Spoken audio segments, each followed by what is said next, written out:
Sa ating mga kasamahan mula sa Commission on Higher Education, UNIFAS, DepEd, TESDA at iba pang katuwang na ahensya, sa ating mga partner mula sa pamahalaang lokal at pribadong sektor at higit sa lahat, sa ating mga mag-aaral, magulang at mga benepisyaryo ng 4Ps, magandang araw po sa inyong lahat.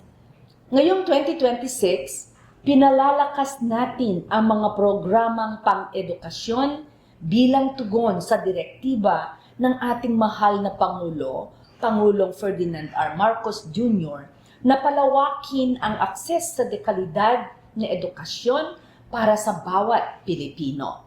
Sa ilalim ng PBBM Gabay ng Bayan Programs, layunin nating mailapit ang mga oportunidad sa scholarship, pagsasanay at suporta upang maihanda ang kabataan na mas matatag na kinabukasan.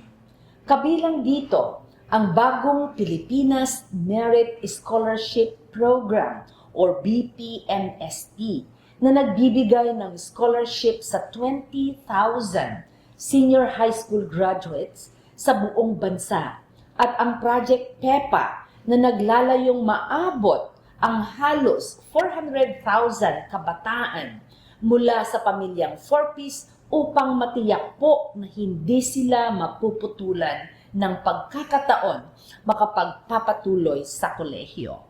Sa pamamagitan ng karavan na ito, kami na mismo kasama natin ang trifocal officials na pinangungunahan ng ating Secretary ng Department of Education, Secretary ng TESDA, Executive Director ng UNIFAS at lahat po ng opisyal sa komisyon na kami na mismo ang lumalapit sa inyo, dala ang mga programang makakatulong sa inyong edukasyon.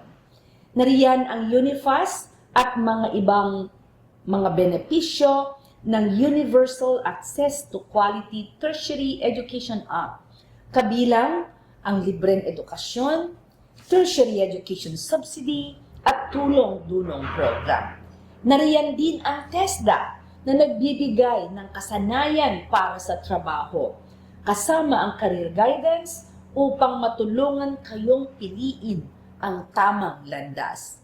Sa ating mga magulang, ang edukasyon ay isang mahalagang puhunan para sa kinabukasan ng inyong mga anak. Ngunit higit sa lahat, ang tagumpay ay bunga pa rin ng sipag, tiyaga at suporta ng pamilya. Sa bawat kabataang nagtatagumpay, may pamilyang umaangat. At sa pag-angat ng bawat pamilya, mas tumitibay ang ating bansa.